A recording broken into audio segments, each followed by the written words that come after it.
Welcome to another episode of the No Ceilings Podcast. I'm Tyler Metcalf, joined as always by Tyler Rucker. Rucker, how are we doing? Doing fantastic, Mr. Metcalf. Just really thrilled to be here. We had a wonderful time in Portland at Nike Hoop Summit. Drink for all of those. We had a lot of people reach out.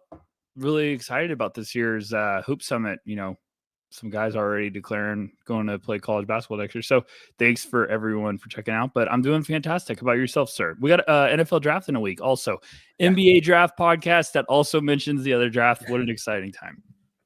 I know it's great now. I have to wait a couple hours until the Lions have to make their pick. It's weird. I'm still getting used to it. Hopefully, it's a long lasting thing. But we'll see.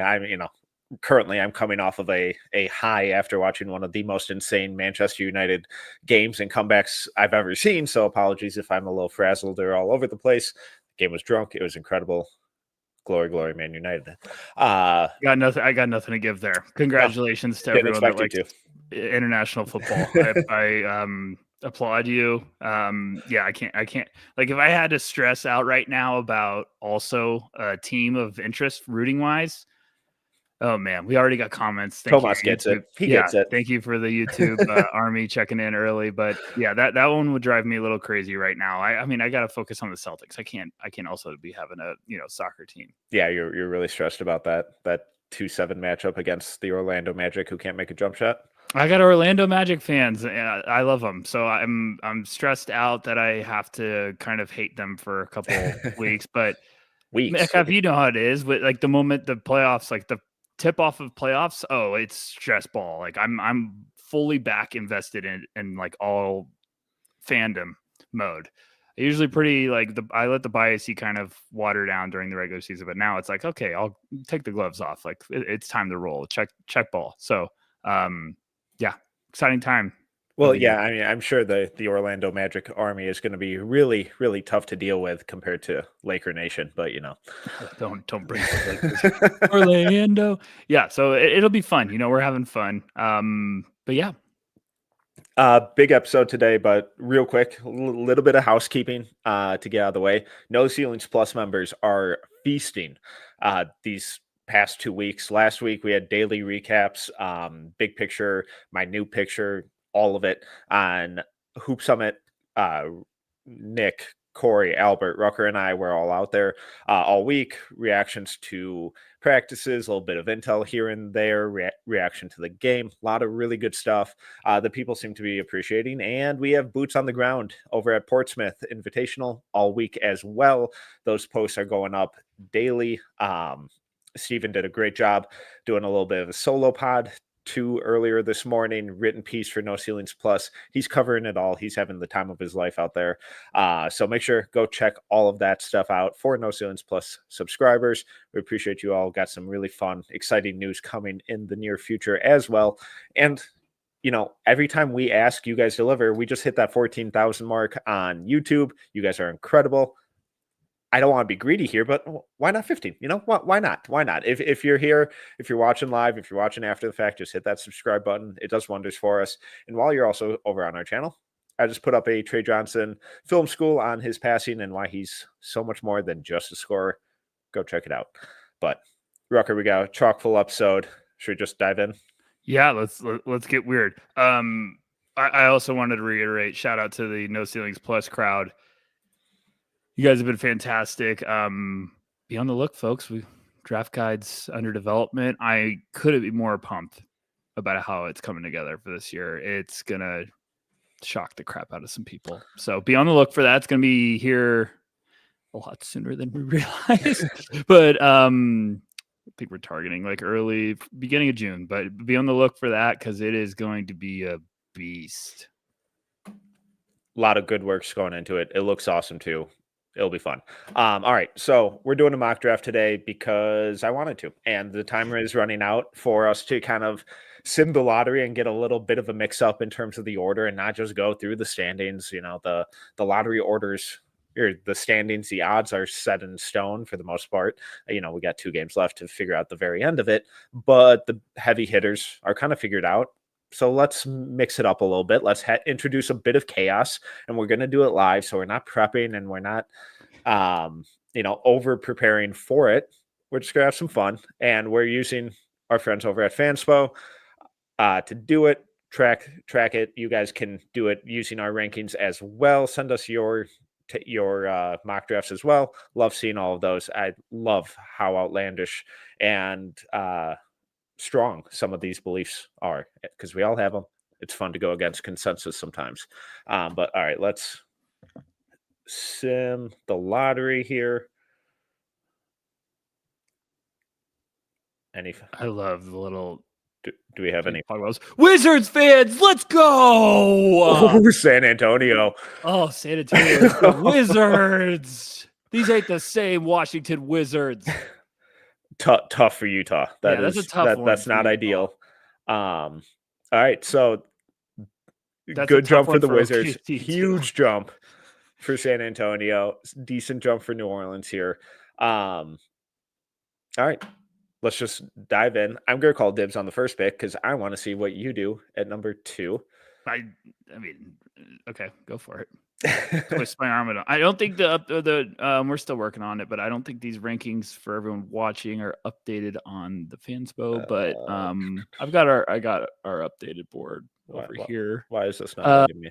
Also, me and Metcalf are doing this mock for fun. Everyone, calm down. The team will have a new mock next week. So everyone enjoy your Easter this weekend. And then next week we'll have a juicy team mock. And that one, I tell the listeners all the time, Metcalf, this is the time of the year where those war room exercises we do as No Ceilings, like collective, get vicious.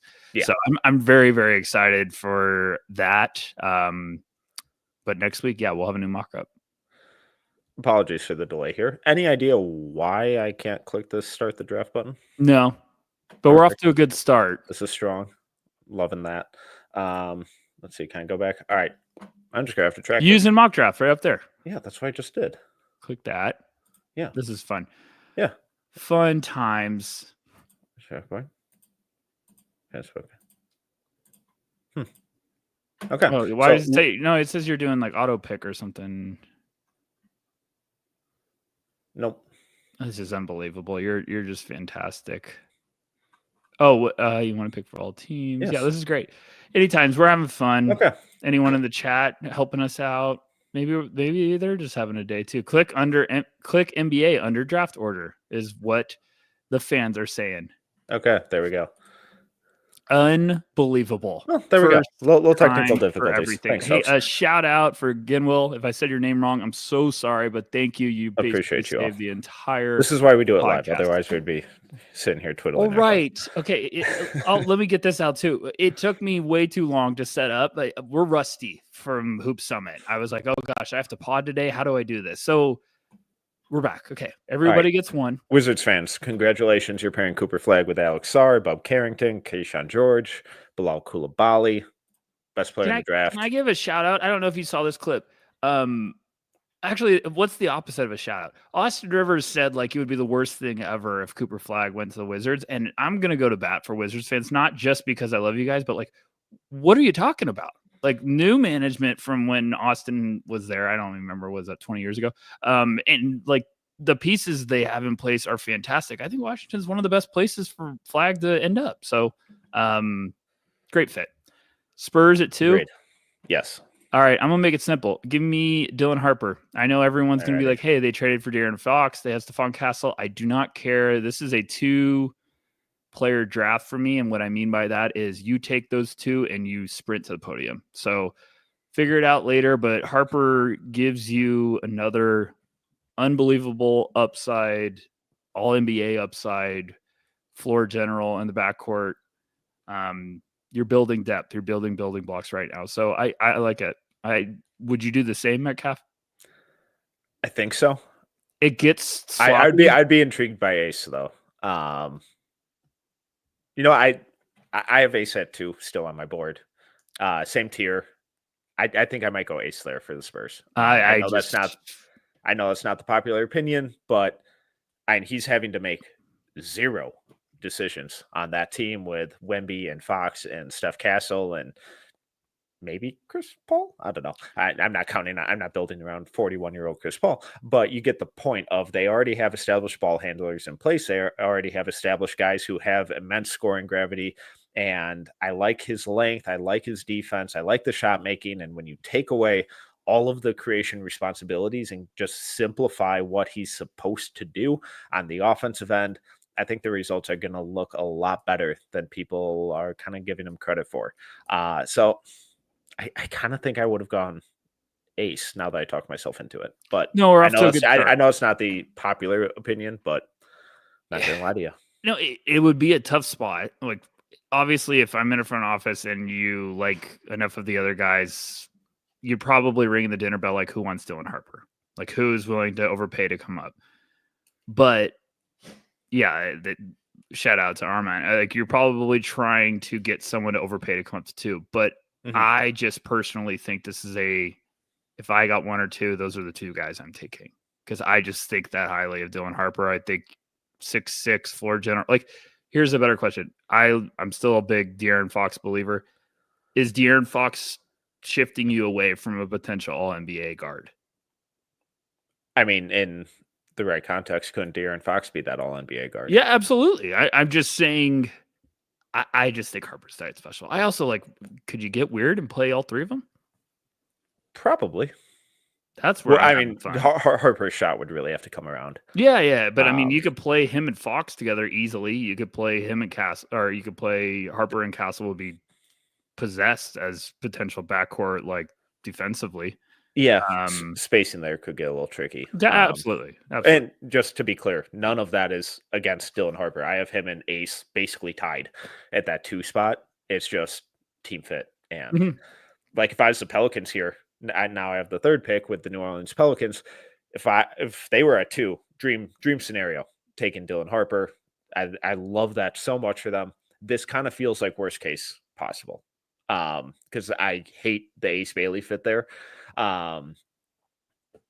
Ideally, I'd love to trade back a couple spots and, pick up Kasparis or something like that. I'm tempted to go. New Orleans would be like calling the Spurs so much that they'd probably get blocked if this happened. New Orleans would be like, hey, come on, let us give you 1 guy and a pick and move up 1 spot and get Dylan. So a little bit of kind of philosophy talk here, because I'm really struggling with this. I have Ace Bailey in a tier of his own right now, and then it's a tier break, and VJ Edgecombe would be kind of the other guy I'm considering there. But when you're at that spot, do you go best player available and kind of focus on your tiers, or try and focus a little more on fit if that best player available, if the fit there is less than ideal? New Orleans is going to be the Also new front office. New front office. They're probably going to be one of the most difficult teams if they're, picking up here in the top 3, because we're going to argue in every direction possible. Like, is it the year they try to move Zion? Is it, and there's also been rumblings about that. Like, maybe they're trying to push that. Are you doing a sort of rebuild, like a mini rebuild, but also trying to be competitive? I think this team is way better than where they were in the standings. Like, injuries is just disastrous, like a season from hell for the Pelicans fans. So I don't know. I'm probably, you're up here swinging. You think, like, if you're that front office, you're like, we're better than picking 3rd. We're way better than this. We just got decimated by injuries. We have a lot of really good pieces. Like, this is a good team to take control of. So I'm probably swinging. I don't love the Ace fit, but I probably would lean that way. But I also think Ace or VJ would be 2 guys I really like here. All right, I'm going to go against my board. I'm buying the Trey Murphy growth. I like the foundation, but need a little bit. I really worry about that fit, and I'm probably overthinking it. I'm going to go VJ. No, I don't think you're overthinking it. I think, let's say 6'5" shooting guard from Baylor, by the way. Yeah, we try to be better about that. Sorry for everyone. If they took Ace there, it gets ugly quick, because you got Herbert Jones, you got Trey Murphy, CJ's still there. I like VJ there. I really do. I think it's a better fit, and there's still a tremendous upside. Plus, right. gosh, VJ and Herbert Jones on the court at the same time, and Trey Murphy. Okay, I'm good with the pick. Utah. Yep, Utah at 4. Oh man, I'm taking Ace. Yeah, I think you kind of I have to. know Utah fans. I feel like you're cool, or I don't know. It's a weird thing. Can't tell if Utah fans like Ace Bailey or not, but that'd be a swing I'm taking for sure. I get him at 4. I'm pretty happy. I think Casper's will have a little bit of an argument in that war room, but I'm still going Ace Bailey. Yeah, I like the fit of Casper's a little better, but I just think the talent there with Ace, especially at 4, is way too much to pass up. And they're a team that's kind of continuing to show that they're willing to take those big swings. And I think they kind of want to be a little higher in that draft order for 2026 as well. Give them a little time to develop, see how some of these second and third year guys come along, and go from there. I wonder if Trey Johnson would be in the conversation there. Like not more than a hey, we're just throwing a name out. I wonder if it's like, hey, what about this though? But I still think Ace there is just you don't get that upside. Yeah, I think that backcourt gets pretty gross quickly if you go with Trey. And they need what Ace can do. Like it's a fantastic, like, hey, lean on Ace's strengths early on. And they need just a guy that can get a bucket with tremendous upside. Plus that front office, Danny Ainge, very good track record of being extremely patient, just taking the high upside guys, especially like high prospects, high school rankings, like loves that stuff. So I think that would be a slam dunk for Jazz fans. All right. At 5. Here's where we get ugly. I'm going to go Casper's. I think I'm going Casper's there too. That would be 6'6" point guard from Illinois. LaMelo can't stay healthy. There's some rumblings about where his long-term future will be. There are. So whether he's there or not, I still like that fit with Casper's where he can play on or off ball. Kind of still gives them some really solid positional size. I get that the shooting kind of tailed off as the season went on. I'm not worried about it. I love his feel. He's a pro. I love the way he plays. And I think he'd just be a really, really solid addition to that rotation. I mean, look, this is a guy in the beginning of the year we were talking about as a top 3 pick. He was cooking. He was fantastic. He was all over the place. He has a forearm injury, comes back. He just looked bothered by it constantly. Casper's, I just rewatched all of his film. He rocks. He's really, really good. He's special. He needs to work on the turnovers, but I also think it's just part of the, sometimes when you draft those playmaking wizards that can make those unbelievable passes, they can get a little confident with their ability. So he's just going to need to, pull the reins back a little bit on him. But Casper's, I think, just rocks, and he's a really smart player. So that would be a good fit. Okay. At the 6th pick, Philadelphia 76ers, who are you going with? So they drop back 1, so OKC would miss out by 1 pick. Correct. Because, right, it's top 6. That would be... It might be top 7. I think it's... maybe. I don't know. It's one of those. I thought it was top 6. I'll look it up right. later. Philly. Oh, man, Metcalf. Am I ever allowed to phone a friend? Yeah. Okay. Talk philosophy with me here. I think they need to trade Embiid. How are we doing, Sixers fans? Welcome to No Ceilings. We've never seen you. This is our first year. I'm so excited to interact with Sixers fans. I just feel like it was my counter to that is like, who the hell is going to trade for that? Someone would, but do I want to go Derek Queen here to get me some insurance? Do you want to get some more firepower with Trey Johnson? I think I would go Derek Queen. Okay, there you go. What do you think? That's kind of where I was leaning.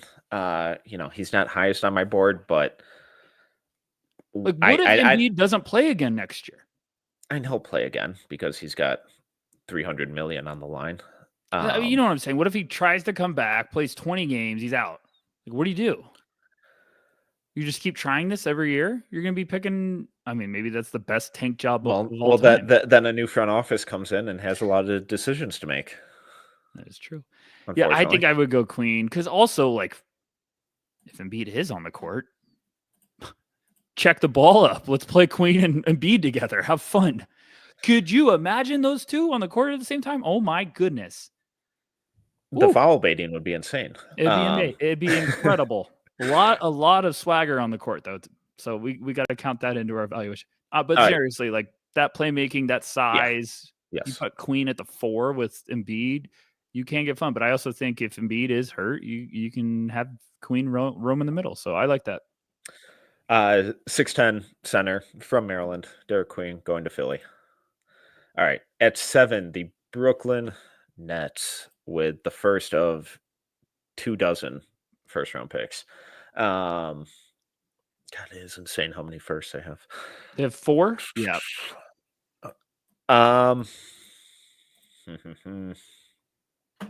Same tier, but so I have 2 guys top of my list: Trey Johnson, Jeremiah Fears. I'm gonna go Jeremiah Fears. I just kind of want to get that lead guard, 6'4" point guard from Oklahoma. I just kind of want to get that lead guard in the building and start to build around him and that primary decision making, that playmaking, the scoring versatility, the rim pressure, all of that kind of stuff. I absolutely adore. And I buy the shot long term. He'll probably struggle early on, but I do think he will be at least a league average shooter going forward. So Jeremiah Fears, welcome to Brooklyn. I think he would be near the top of my board if I was in Brooklyn's front office. Like if you're making a realistic board of like, hey, here's who we think is going to be available, I think Fears should be up there. Yeah. I think he's like, I'm not trying to just like, gas him up, but if I'm a team like Brooklyn with all of this draft capital, I need to build an identity. I need to get guys that I'm just like, you're going to play. You're going to make mistakes. You're going to play. We're going to grow through growing pains, like kind of what the Wizards did this year. And I think it was a perfect year for the Wizards organization of like, we're still going to be picking really, really early. We got these guys, all these reps. Fears is so young. I would just be like, just draft him. Like he might be a top 5 guy next year if he went back. Like just draft him, let him play. He's so young and just be patient. But that is a home run pick for the Nets if you could get him with that much upside. Like what he did this year, we talk about it all the time, Metcalf, but what he did this year is insane for a freshman guard that reclassified, that is so young, so skinny still. Like his body's still maturing. Like I'm a huge Jeremiah Fears fan. So I love that pick. That's probably one of my favorite picks so far. Oh, my Raptors faithful fell to 8. Or they're at 8, right? Yeah, they botched the tank job. They can't tank. Darko did too good of a job. Shout out Darko. Oh boy. Okay, can you give me a little assistant GM mode? Can you just give me a little rundown of the roster? So we got RJ Barrett quickly. So we got Ingram now that they just signed Ingram sort of for play on 4 purpose. years. Emmanuel quickly has 5 years. RJ Barrett, Jakob Poeltl, Scotty, Chris Boucher, I think is on an expiring. Scotty, his extension's about to kick in. Grady Dick, Ochai, Jacoby from last year, Mobo, Jamal Shed, Jamison Battle had himself a year. Shout out Foreman, great. Every name you rattle off, I just can't. I can't escape it. I'm gonna take Malawatch. Yeah. 7'2" center from Duke. Why do you love Malawatch so much? The whole town knows, Frank. We had a good comment on YouTube, and it's not my burner account, but it's literally a question I've been asking myself for 2 months. Is there that big of a difference between Malawatch and Behringer? Behringer's an international big for those that are getting caught up. He's 6'11", plays with his hair on fire, and he's incredibly raw too. I don't think there's that big of a difference, but I do think the fit there is fantastic. It's probably great for Toronto, given their track record. It's also probably really good for Malawatch. I think there's a lot more to his game than he got to show this year. I just always get scared of drafting the idea guys. So it's just not my cup of tea, but I think he's going to go that early still. Yeah, I would be shocked if he didn't at least go top 10. Um, so I definitely think he's kind of right around this range is probably the best spot you kind of take that swing. I worry about the hands. The feet are good when he doesn't have to flip his hips, but he's gigantic. And when he has to flip his hips in space, it can get a little, Yep. let's go with inconsistent. We'll see. He's super raw, super new to the game. So there are worse bigs to take a swing on. That's for sure. All right. Ninth pick, Houston Rockets. This is the Phoenix Suns pick. Let's get some scoring. Let's get some shooting. I'm going to go Trey Johnson.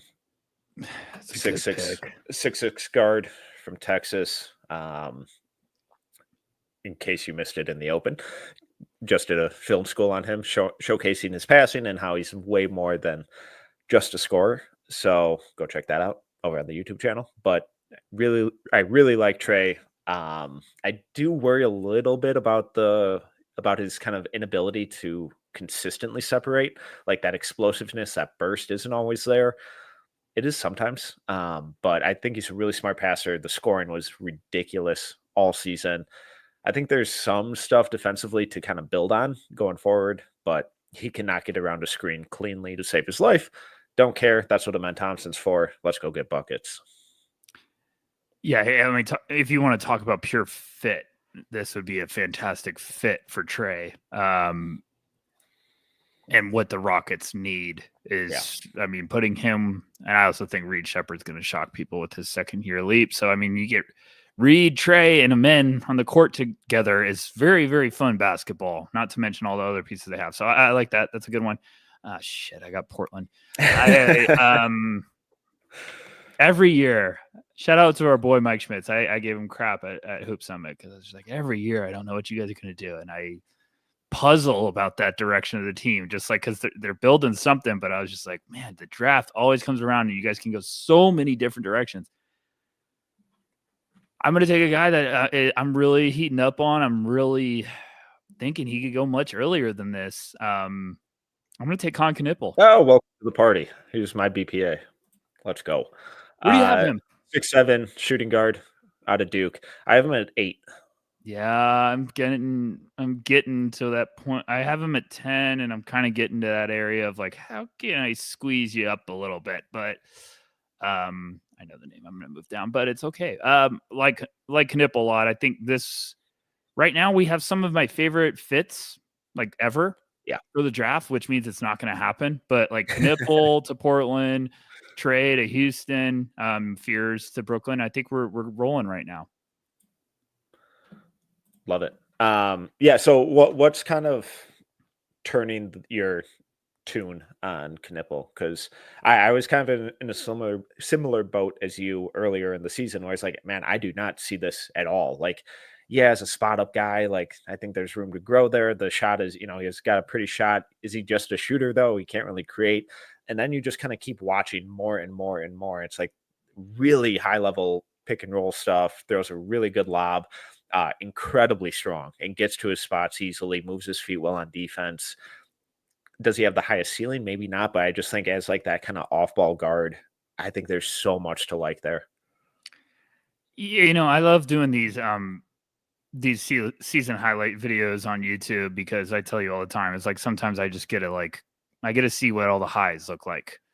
And you kind of get to measure them out a little bit. And then, I talk about this all the time, but like after I do these, then I go back and actually like watch all the ugly stuff. I don't know why I have a weird system, but it's funny because I was putting together Malawatch's film, and I just like after like 8 straight lobs, I was like, did Khan just get him every lob in the world? Like I was just like, Khan Knippel's throwing every single dime here, and then it just kept happening. And I was like, all right, I'm gonna do Khan video next. Then I went back and watched Khan, and I'm like you, Metcalf. Like it's so hard for scouts and us and anyone that does this to be caught up on film throughout the year because new stuff's coming in every day. So it's so damn hard. That's why, like when March Madness ends, I'm like, whew, finally, and then you can just watch as much film as possible. So I just watched Con and I was like, man, the playmaking, how smart he is with the ball not in his hands. He's so good at his relocation is unbelievable. Like he'll dish it and he knows immediately where he needs to go. And it's like drive, kick, and he's sprinting out to like a specific, he gets the ball back a lot and it's wide open shots just from like IQ and everything. And, the creation, I was like, oh man, I'm worried. And then he just knows how to use his feet and power, like his strength. So like, I'm going to be really interested to see what he measures at. If he's 6'7", with how he uses his body, it's like, it's not like it's like country strong. You know what I mean? Like he just really can overpower people easily. So I think Khan's he's a bucket and he's a really smart player. He's going to be one that's just probably going to play for 13 years. I had a scout actually I asked about it. He's like, man, I just can't buy into it. He's like, he's just one of those guys I struggle with, but he might play 15 years. I was like, those are always the nightmares. You're like, he might play forever, but he's just very skilled. Real quick, chat is asking long-term first option in Portland. I would kind of lean Shaden.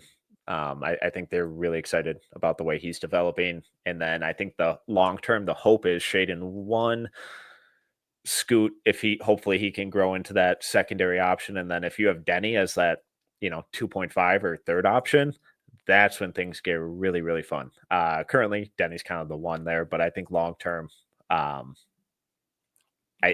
my guess would be they're hoping it turns into Shaden as kind of the offensive juggernaut number one scoring option with Scoot as the secondary guy and then Denny as the third guy.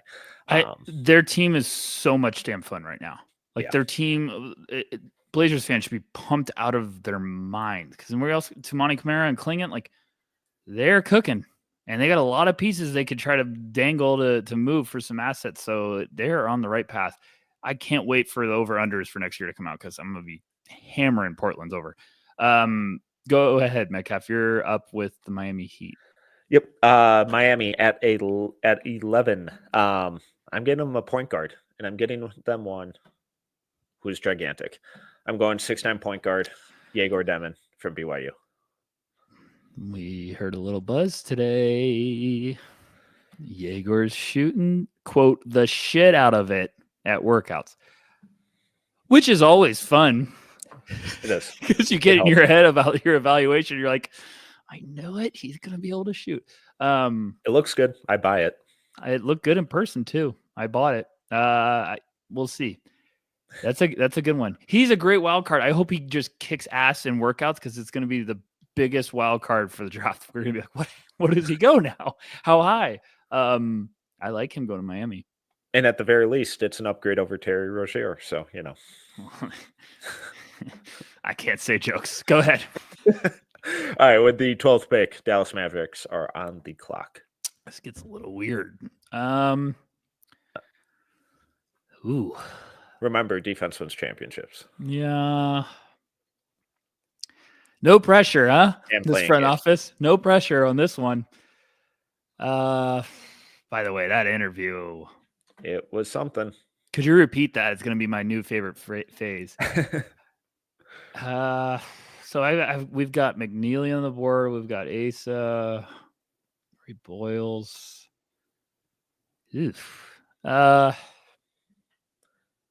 They could probably use another center. Does Murray Boyles make any sense? No, not at all. You know what? Talk to me. Let's talk this out. I'm thinking Asa or Fleming. I'm leaning towards a little Fleming. I'm also wondering about Noah Essengay. Oh, okay. Can I throw an absolute wild card out? Always. Would Danny Wolf make sense here?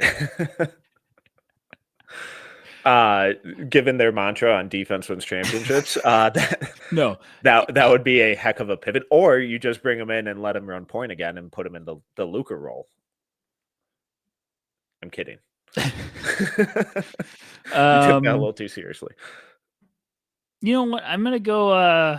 Oh gosh, it's too early for Sorber. I'm gonna go. Oh, this is gross, Metcalf. I think Essingate's too early here. They don't strike me as the No, they team don't. to take that swing. Years ago, they would have, but I don't see them that way anymore. I'm going to go Rasheer Fleming here. Alrighty. It's a little gross of a spot, but I also think that length, that size, that floor spacing, maybe you could play Rasheer a little bit at the 4 with Lively. He's a large human being He's a too. tank. 6'9", 240-pound forward wing from St. Joseph's.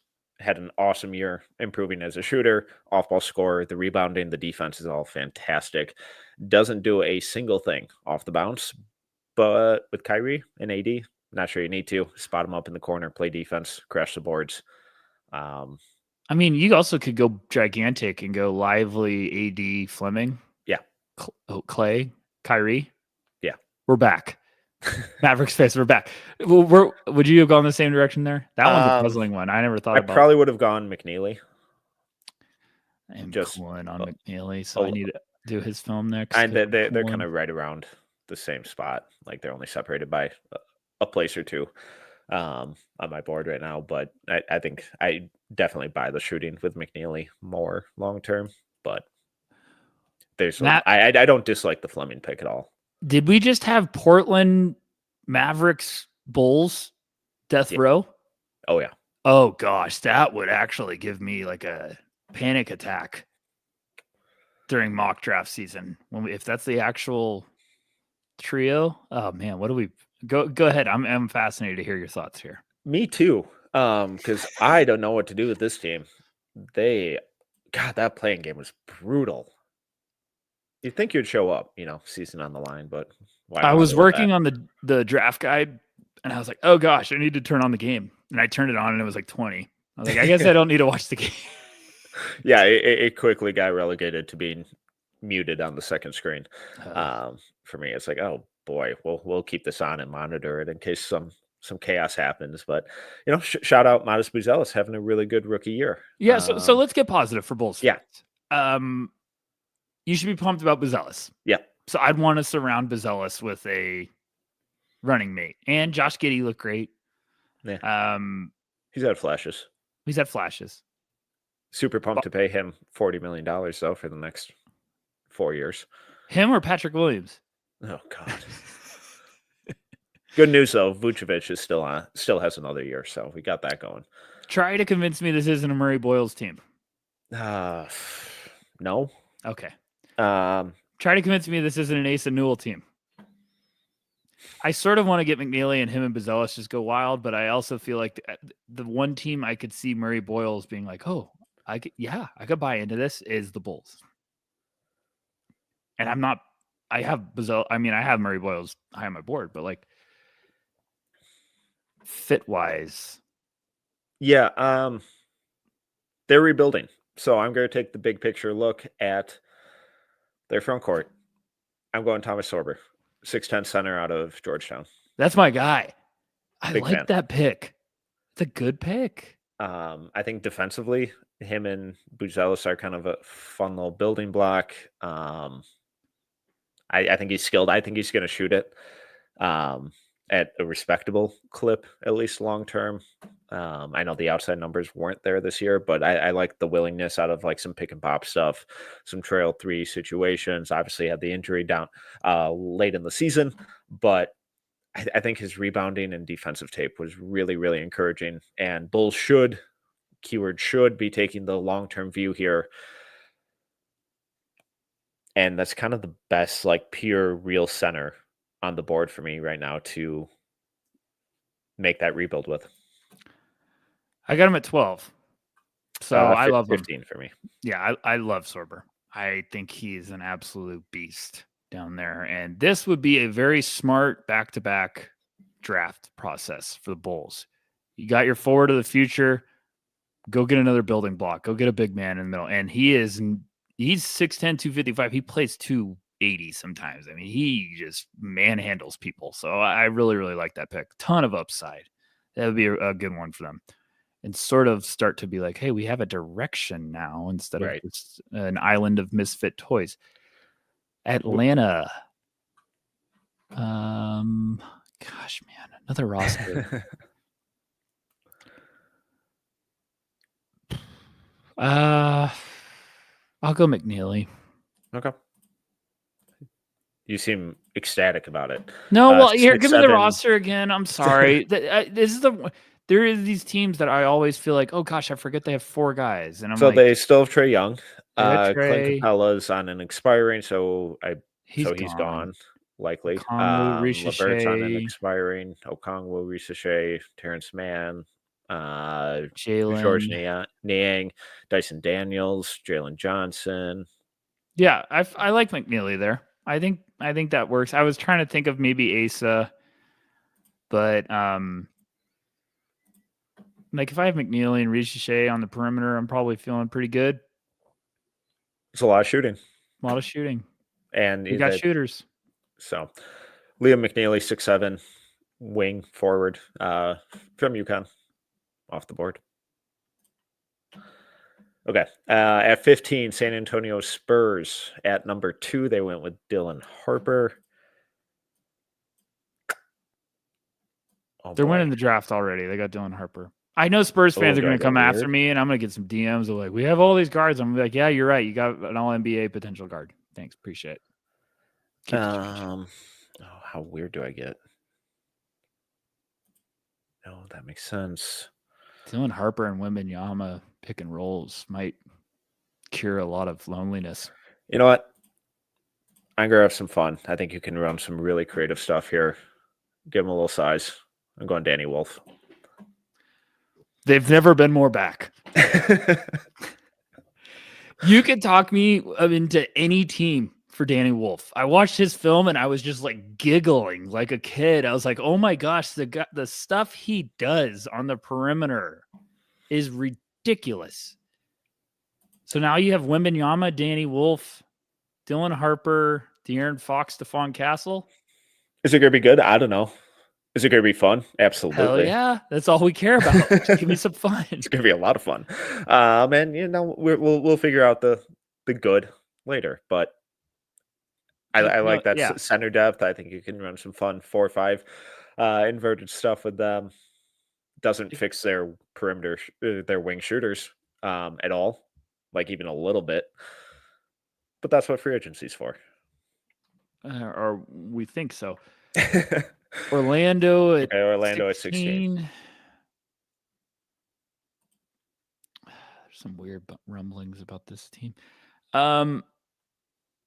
I need roster check. I'm sorry. I'm a big roster check guy. Can you just give me a little rundown? I know we got Anthony Black just looking like he's going to explode one year. Paulo and Franz had the weird year. I had a friend text me that was like, I haven't watched the Magic closely this year. Does Franz always have that hitch in his shot? And I was like, yes, it's even worse in person. It's really bad. But it's like it's only catch and shoot, right? Because off the bounce, he doesn't seem like it's that bad. Not in the mid-range from outside, it is. Oh, okay. At least what I saw when they were up here. Oh, just Tristan de Silva is just tough. In a lab being ready to be unlocked next year.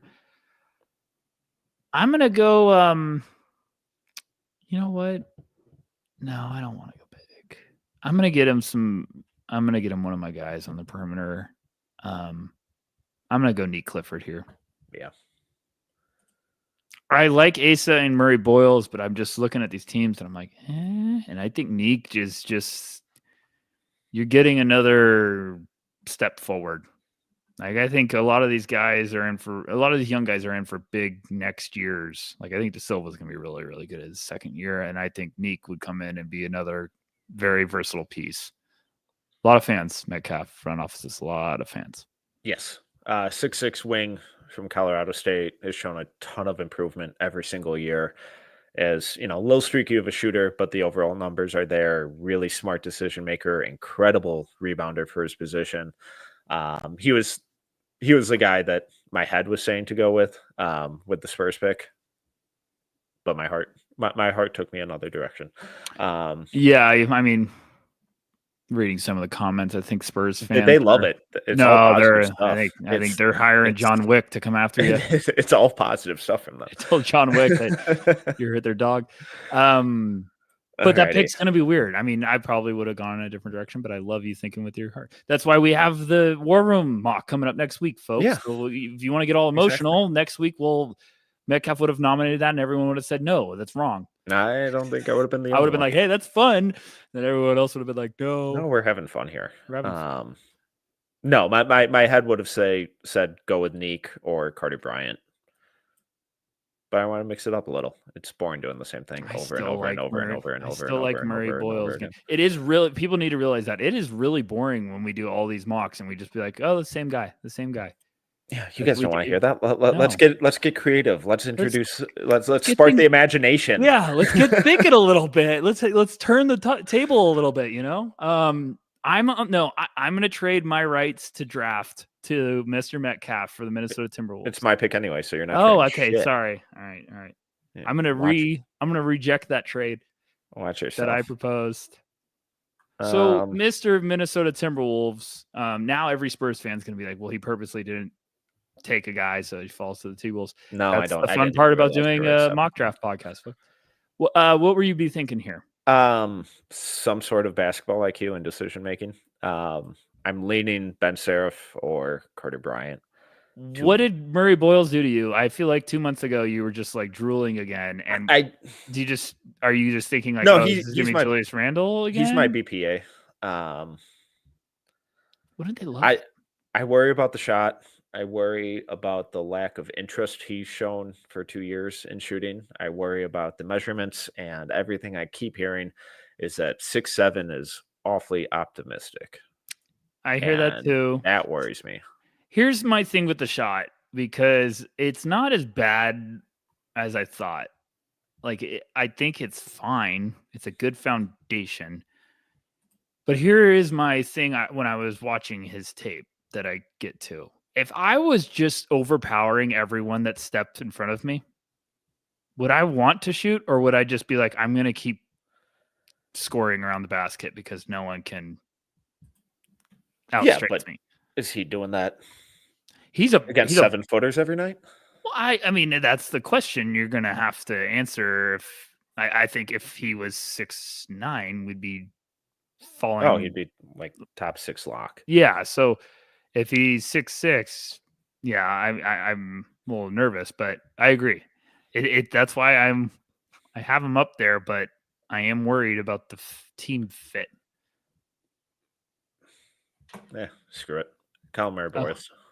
No, I'm glad you don't have to do it just because I talked out of it. It's not like I'm A-Rod in this situation, being like, hey, I really like this guy.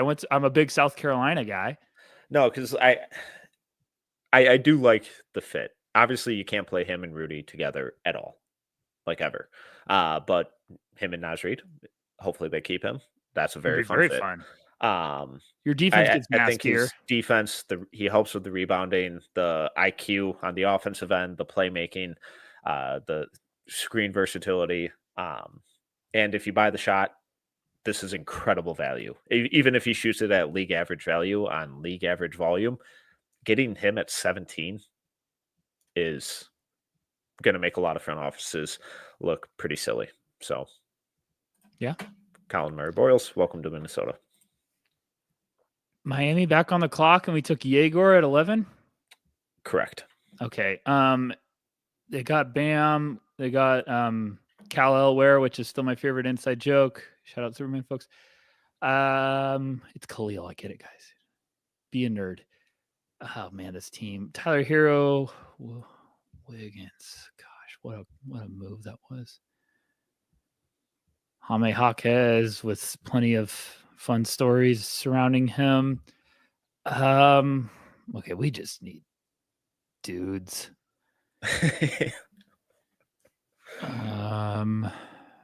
Yegor. You know what? Can you go down? I have my rankings here anyways. What am I doing? Yeah. Oh, now I have a debate.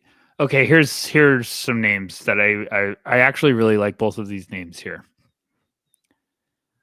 One of them is Carter Bryant. Yep.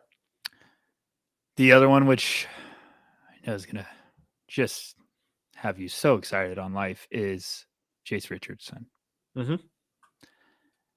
I got a Jaeger at 11. I'd be feeling pretty good, but my roster construction. So, do I double down on guards?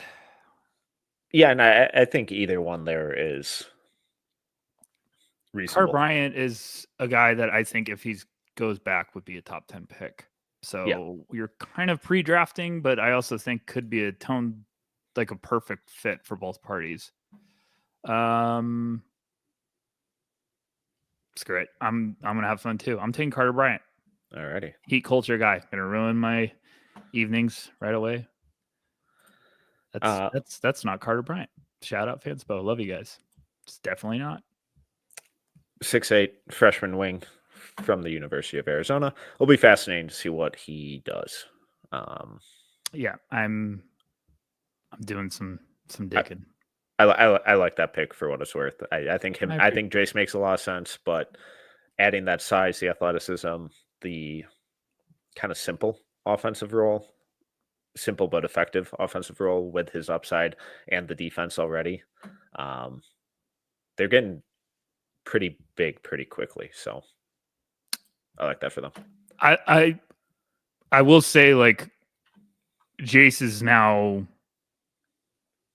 like climbing my BPA, or where this is the range I would expect Jace to be like, oh, he could go any pick right now. And he could go a little bit earlier. I just think like Miami's a team where it's like how we're with OKC right now. He's like, oh, I could talk myself. Like, he'd be nice there. You know, I think we're interested in that conversation right now. All right. 19, Washington Wizards obviously took Cooper Flagg with the first pick. I have no idea. This feels like a pretty kind of big fall for Newell a little bit. A little. Like we're getting towards like the back end of his range here. So range is wild. It's all over. Heard very high and very not high. I'm sort of like kind of like what's the cartoon character that twists his mustache? I'm sort of like, could Asa make sense here? I don't think so. I don't think so, but it's just, are you just start like, hey, we got a bunch of guards. We're just gonna build the. Do they have a bunch of guards though?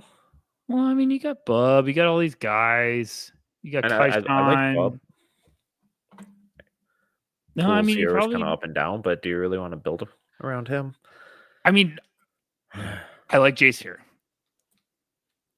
I was looking at Jason LeBaron. LeBaron's next on my film list, or it's Jaeger then LeBaron. I'm going to go with Jace. I'm going to go with the shooting. And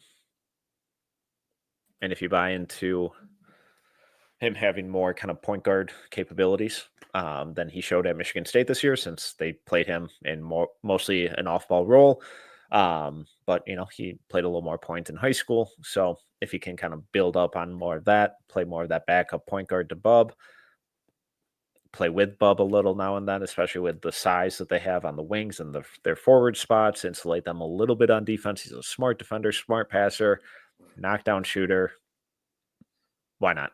Jace Richardson, 6'3", generous. Point guard, from Michigan State, headed to Washington.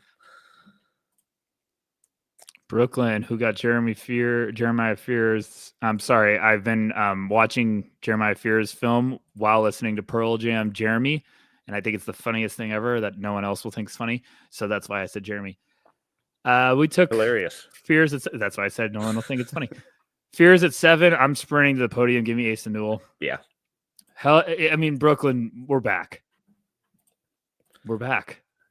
We never left, but we're back. 2.0.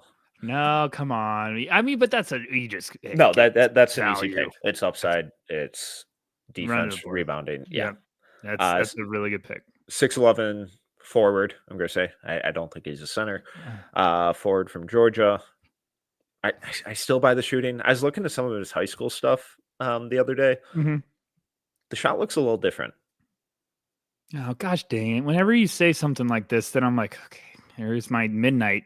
Like I don't know. Like it feels like the arc on his shot has gotten like even more pronounced at Georgia. I don't know. Maybe it's just the the handful of stuff I was looking at, but Like it's just like a overcompensating for the upper I, body, I don't know. or I don't know. I didn't dig into it closely enough, and it may I have just been the camera angle or something, but it's like that feels different, and I could be totally off, but I something I sort do of, have to now look that at. you mentioned it, I feel like when I was watching his high school stuff, I was like, oh, he got a little bit of a liner. He kind of shoots a little bit of a line drive from deep, but now I don't know. I like it, but same thing with Fears. I think there's so much game for him waiting to be kind of Yeah, developed and untapped. So he just needs reps. But I like Ace a lot. and I think with a little cleaner front court construction, I think his defense will look even better. Agree. Alrighty, at 21, is that the Utah Jazz? All right, who took Ace Bailey at 4? Steal. What idiot picked at 3? Yeah, I'm sprinting to the podium for Ben Seraph. Heck of a haul. That's a heck of a haul. Positional size, decision making, incredible playmaker. The shot is what it is. It'd be cool if he used his right hand every now and then. But the size, the playmaking, the ability to kind of play point guard on this team, like an actual point guard, and enough of these combo guards. I think he can kind of run the show a little bit. So 6'6" point guard from Ratio Ulm. Yeah, headed to Utah. Important for Jazz fans, because I think moving forward, if you're a Jazz fan, you're getting caught up in all this stuff. You're looking at it. It's like, you're probably like, hey, we got Collier and Keontae. Collier had a great, year in terms of, especially second half. Yeah. I still don't think Utah, and this is just, I'm a Celtics fan. I have been my whole life. I know how Danny Ainge drafts. He's going to keep adding them. He's just going to keep taking best player on the board. And he's, because you're trying to find a window, like a door of like, there's the path. There's the next step we're going through, of like, maybe it's one trade that gets you a star and then everything starts to make sense. Like, you're trying to find your identity. So I know they love high rankings. Like I mentioned this earlier, like guys that were big time recruits that are, or big buzz, and Seraph's been a name that's been buzzing over the years. So I would think that's a great pick. Like they're just going to keep adding these guys and then figure it out. So don't get too married of like, hey, we have Keontae and Collier. We're not going to take a guard. Wouldn't be so sure about that. If the best player on their board is a guard, they're going to just keep adding guys. But like, even if you want a center here, I'd maybe Behringer, but that feels like a little bit of a reach for me still. Yeah. I don't love that there isn't a center on my board in this range, and then if you want to go wing, I think there are a lot of question marks on the wings too. And it's just that same conversation that you just had about the guards. So you add pieces and let them figure it out with their play. Yeah. I mean, I love Behringer. I think that would be very like, whoa, like just, and it's just more just like, that's a swing. So, okay. Atlanta, McNeely at 14. Gosh, dang it. Oof. Ew. I don't know, Metcalf. You got to help me out here. I would lean Noah. I would lean that way, but I've got McNeely. Yeah, but that's a swing. I thought about, could Traore make some sense? Could Phylon make sense? I kind of like Hugo here. I'll go Noah. Yeah, I'm a big Noah guy, so I just watched his stuff, and I keep forgetting his playmaking is very underrated. 6'8" forward from Ulm. Ulm teammates going back to back. Yeah, shout out Ulm. All right, where are we at? 23 Pacers. with the Pacers. Oh boy. All right, so they got obviously Siakam, Halliburton. Do I go Behringer? He doesn't seem to fit. A buddy of mine, I was asked. It's funny that the Pacers are on the board. And Noah just went. A buddy of mine was asking, like I was talking to him because he used to be a player development for Ulm.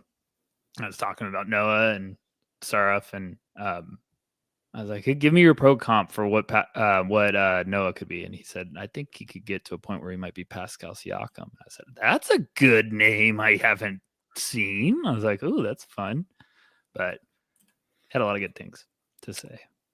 I'm not going to go with this guy, but deep cut that would be kind of a wild card here. Bogey Markovic, but that'd be a guy you trade back for. He had himself a week. I'm going to go Phylon. I'm going to go upside at the guard position. I like his defense. Love the playmaking. Love the rim pressure. 6'4" point guard from Alabama.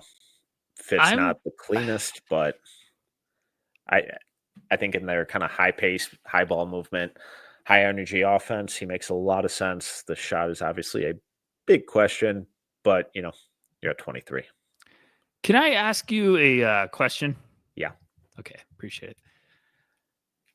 Where would Phylon have gone last year? And my point is, like, I cooled on him. I'm about to watch this film. I feel like I just it was like 2 a.m, and I started that process, and I was like, what am I doing? I'm going to enjoy this. Like, let me actually focus on this. And I feel like I'm starting to buy in on the guys I was lower on right now. And I'm like, this draft's getting a little bit more fun than I was even hoping. And Phylon's, he declared and said, like, I'm all in. And I was like, oh, I love when guys do that. Yeah. Because I can't stand Portal Watch. Yeah. I'm like, thank you. Like, shout out. Like, that'll move you up my board. So I'm just curious, like, is it the questions? Because his game's very fun. The shot needs work, but the game is very, very fun. Yeah, and I'm just kind of looking at the guards who kind of went. So I don't think he goes before Reed, before Castle, before Dillingham. Let me skip this. He's not going before Jared McCain, who went 16th. Isn't he? You think he would go before?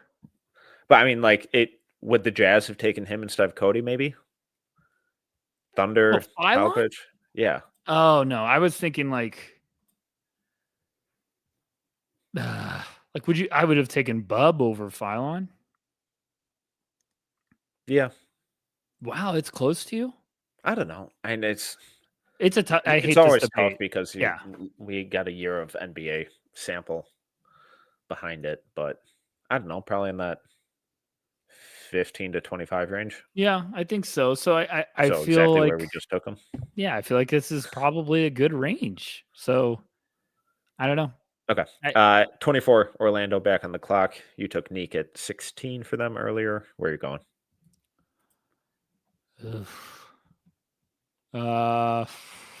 Gosh.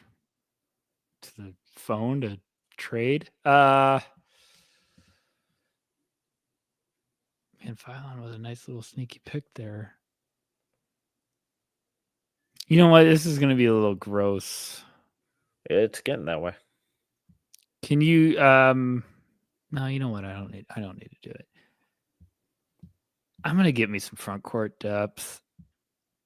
I'm going to go Shania Broom. All right. I don't love it, but like if I take Hugo, when is he getting run? If I take Troy Orr, when is he getting run? I like Cam Jones a little there. Same story. Just seems like my options are a little all over. Maybe Hugo's a little sneaky stash piece. I don't know. So. Yeah. 6'10" center from Auburn, headed to Orlando. Alrighty. Where would you have gone there? I honestly don't know. Thanks. Maybe a flyer on Will Riley. Oh yeah, that would have been a good one. But no, I mean, but I'm still getting a log jam there. Maybe a little Walter Clayton. Cam Jones. I'm looking at my wrong board because Walter Clayton probably would have been in the conversation. I even thought the arrow could be like a wild card, but I also just watched this stuff. They today. do love guys who can't shoot. He's just a Tasmanian devil out there. I'm a fan. All right. OKC at 25.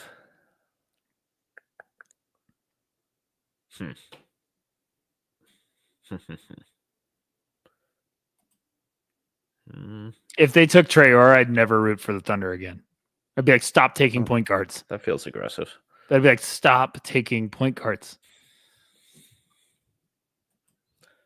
If they took Boogie Fland, I'd say it's okay.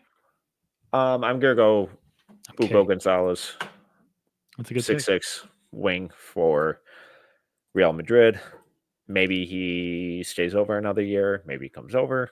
Who knows? But I think kind of one of those long-term options who, once they start inevitably losing some of these guys, just because they can't pay them all, maybe in he could be one of these guys who's ready to kind of step in right away and play their style of ball on both ends of the floor. So I think a team like OKC, I think they'd be like, we don't want to stash anyone. I think they're like, hey, we want them around the team. yeah, probably. Like they just did it with Chet and Topic. Like I think that is an underrated too. Like Topic and him, Topic are kind of showing the ropes. Like I would just want them around the organization. And it's like, Right. how many times do we see guys go overseas and they just like they're still not playing that much? Like if I was Yeah. an NBA team and they go back overseas, I'd be like, he's going somewhere to play. Like I don't need him to go back and do a repeater. So but that would be a dream fit for the OKC if they don't get, that Philly pick. So Brooklyn again, me. Yes, sir, at 26.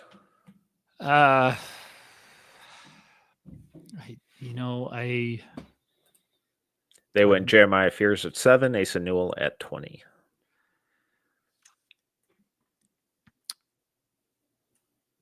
There's two routes I could go.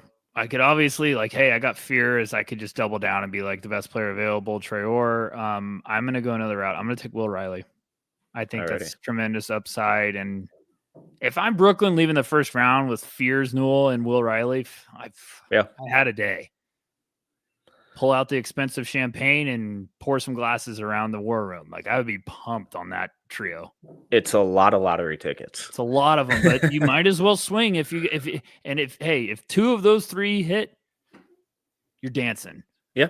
Like that's the thing about multiple swings. If you get at least one, but if you get two, you're pumped. You're probably getting an extension. So, it's a lot of lottery tickets right there. But you also got a pretty early second round coming up, so that's probably where I would say, hey, let's get a higher floor guy to kind of save some face. But what would you go on that same route? Yeah, probably. Thank you. I think Behringer would have piqued my interest a little bit there. Maybe another big like Markovic or something like that too. But you're really buying some stock there. He's gonna go top 40. Yeah, but I mean, you were talking about him at like 20. That was more of a fit potential. I wouldn't take him at 20. No, I heard, a guy like Cam Jones also could make some sense if you're wanting another backcourt mate that I think he could play a little bit off the ball. But I would just be, if I'm Brooklyn, I'm swinging.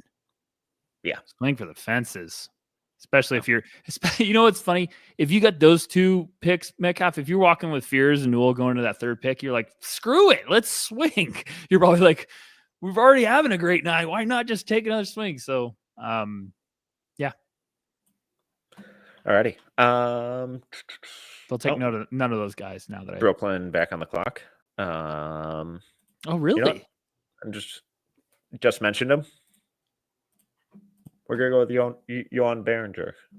That was on I just didn't see that. Now that's a haul. There we go. I would be like, man, Brooklyn, what a fantastic evening. 6'10" center, French, playing for Olympia overseas. Really, really freakishly athletic. Moves incredibly well. Really raw. Really fun defensively, especially. He's so good. He's so much fun. When you for everyone listening, you look into his story, you kind of understand. You're that I think he's been playing basketball for 3 years or something, and he grew up playing soccer, then sort of realized I'm not going to be a 6'10" soccer player. God, he'd be incredible in goal though. Yeah, I would. But you see that with his feet on the court. Yeah. He glides. You're just like, this bigs don't run like this. They don't move like this. His defense is serious. It is seriously fun, but you just got to be patient. So, like I said, with Brooklyn, just be patient. Celtics on the clock Talked about 28. this with the No Ceilings Plus crew today. I said, hey, I got a wild thought up here. What would you do with this? Blah, blah, blah. And now it's coming into fruition. I didn't think Traore would be on the board. My idea was I think the Celtics will trade back, but I would like if Cam Jones was somehow in the conversation with the Celtics. I'm going to go Traore. I think that's a good pick there. Yeah. This is about as late as I could imagine him going. I'm excited to kind of catch up on his second half of the season stuff, because that's when things start to change. We see that every year from guys who are playing overseas in pro leagues. It takes a little bit of time to adjust. So I'm very, very, very excited to catch up. But 6'4" point guard out of France.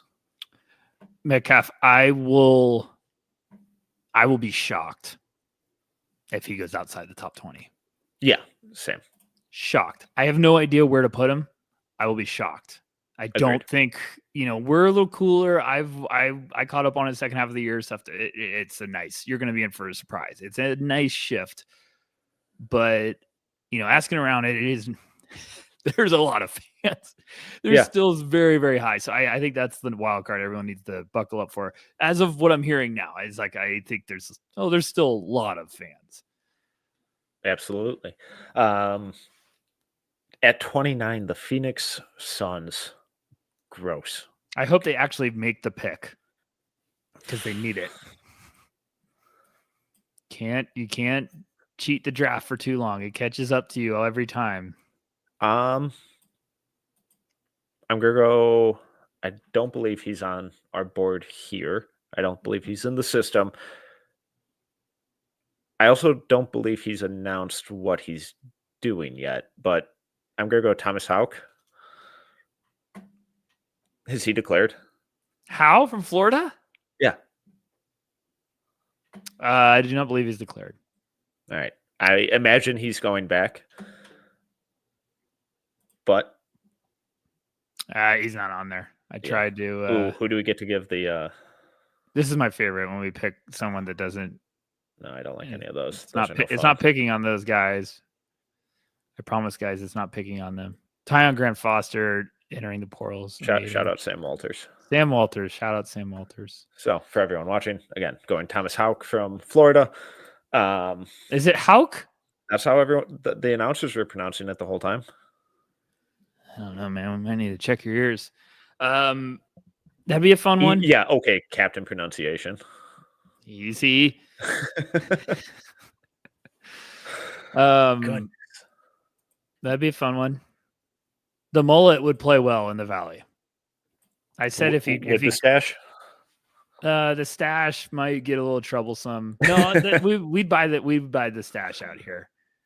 If he goes stash and commits fully to the mullet, he'd be fan favorite easily.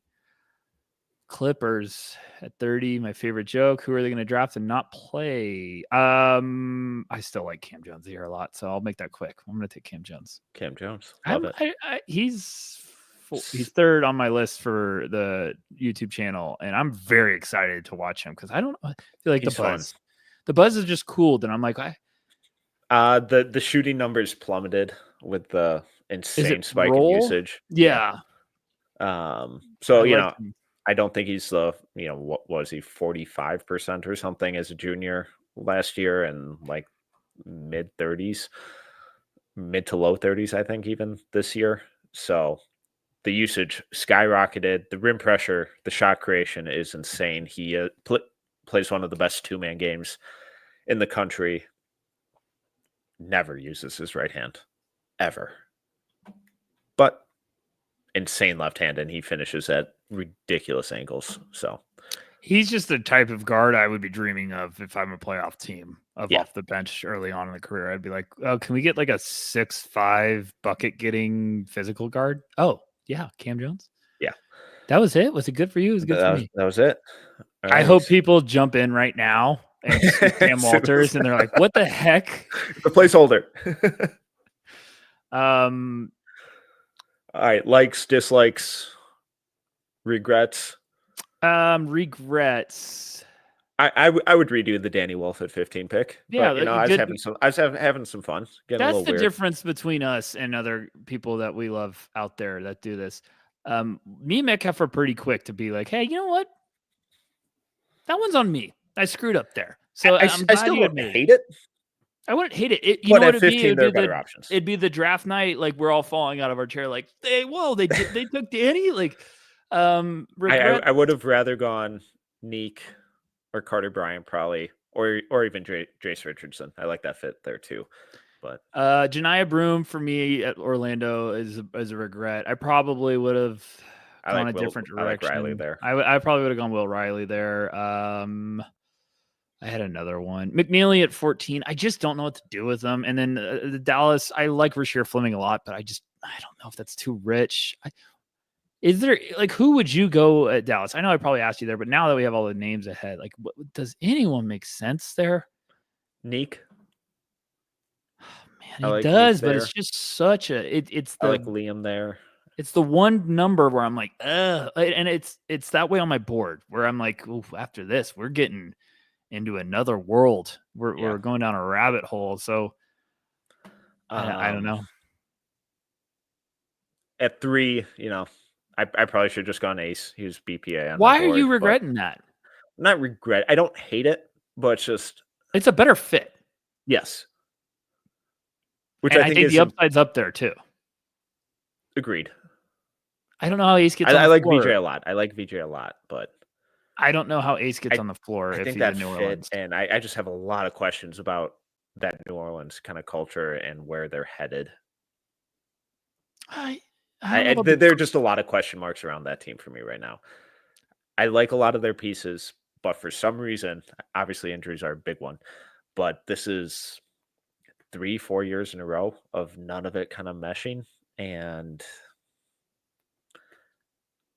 it just feels like a situation where Ace would fail almost, and VJ would be able to overcome a lot of those hurdles a little more effectively. I don't know. Just talking through my thoughts. I was in deep thought about VJ's interesting. Because there's some teams that are very, very high on him, and there's some that are like, I'm not sold. Mm-hmm. And what I mean by that is it only takes one team not to be sold on a guy. And then we just see, like, people are going to see what the NFL draft. It takes one team to not be sold on a guy, and then everything goes to hell. So I'm wondering, like, if you're like, hey, you know, Ace isn't going to be a good fit here just with, like, our roster right now, and you're not sold on VJ.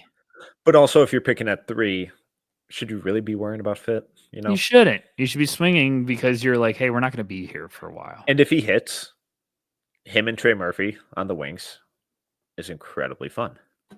So, I mean, the more I'm talking about it, I'm like, well, maybe it does work because you have two, like, I love Trey Murphy, but like you could argue like, hey, we have two more defensive minded wings. I would also love the idea of Ace Bailey hanging out with them for defensive purposes. I'd be like, can you just unlock this? Like, that's probably where if someone is in the war room and brings that up, I'm like, oh, I didn't think of that one. But and then just defensively, you run out a 4-man crew of Herb Jones, Ace Bailey, Trey Murphy, Yves Missy. That's a lot of size, length, and athleticism. And Murray. Well, but he's going to be done for all of next year, probably. Oh, yeah. He had a bad late one, right? Torn Achilles. Yeah, so I don't know. For the same reasons, we could have said that for VJ. That's a brutal spot for New Orleans because I think Dylan Harper is a perfect fit there. And you get the upside, and you get the already established player. I love Dylan there. San Antonio would trade back. Yeah. A lot of these would be trades, which it would be New Orleans would be like calling them nonstop, like a stalker. And then San Antonio probably like the week of the draft. Like, okay, we'll go back, but give us either picks and a player as a sweetener. It would make a lot of sense. But Utah's probably trying to trade up. Oh, Utah would try to dangle Laurie to go up to 2. Would you even have to throw in 4 then? No ceiling said it first. What did you say? Would you even have to throw in number 4 then too? Oh yeah, you wouldn't throw him. You'd do Laurie and 21 and futures. That's it.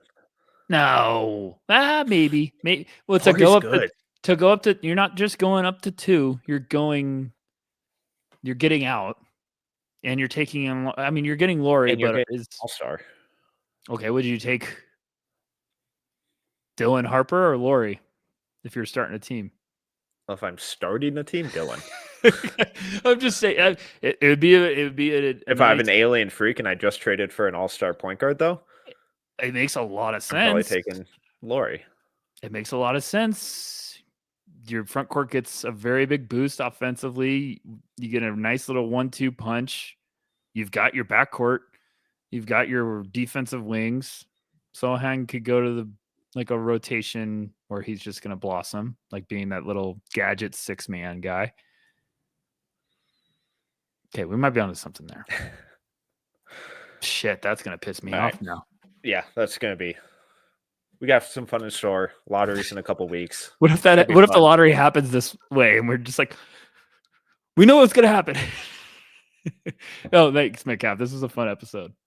This is a blast as always. Shout out to everyone watching live, watching after the fact, listening on, and participating in the chat. These are always fun. Just kind of wanted to mix it up a little bit, introduce a bit of chaos, have some of these picks go a little bit of a different direction than they always tend to go, just to see how different scenarios can play out. Because if we do the same thing over and over again, it's never going to turn out that way. But he is Tyler Rucker. You can follow him at Tyler_Rucker. I'm Tyler Metcalf. You can follow me at TMetcalf11. All of our stuff is over at NoCeilingsNBA.com. Ton of awesome stuff for No Ceilings Plus subscribers with live in-person takeaways, all from last week at Hoop Summit. We got boots on the ground over at Portsmouth this week. Ton of content. Go check it out. But if you enjoyed this episode, make sure to rate, review, subscribe, all that good stuff. Until next time, see ya.